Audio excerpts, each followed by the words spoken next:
नमस्कार शेतकरी मित्रांनो, मी डॉक्टर बापूराव जयवंत चोपडे, राहणार सुखेड, तालुका खंडाळा, जिल्हा सातारा। शेतकरी मित्रांनो, बघा ही आपली कोकण भाडोली जांभूळ आहे आणि आता फळं पिकायला लागलेली आहेत। साईज बघू शकता आपण, बघा जे आपण मुटकं जांभूळ म्हणतो कोकण भाडोलीला, बघा अशा प्रकारे जांभूळ आहे। तिकडे पण बघा, बघा सर कॅमेरा घ्या सर, हे बघा ही कोकण भाडोली जांभूळ आहे। आपल्या झाडाला आता फळं पिकायला लागलेली आहेत, आपण पाहू शकता। ही दापोली विद्यापीठाने तयार केलेली व्हरायटी आहे। ह्याच्यामध्ये मान्सून भाग खूप असतो आणि ह्याचा सध्याचा रेट आपण बघितलं तर 200 ते 300 रुपये किलो हा रेट आहे।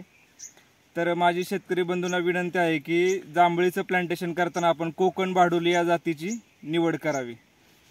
प्रॅक्टिकली आपण पाहू शकता द्राक्षावने असे घड लागतात। हे बघा आता फळ पिकायला लागलेलं आहे। ह्याच्यामध्ये मांसल भाग भरपूर आहे आणि शेतकऱ्यांसाठी ही जात चांगली परवडते। फळबागाची निवड करताना आपण आंबा, जांभूळ, ड्रॅगन फ्रूट आणि पेरू अशा प्रकारच्या चांगले उत्पन्न देणाऱ्या फळपिकाची निवड करावी। Okay, thank you.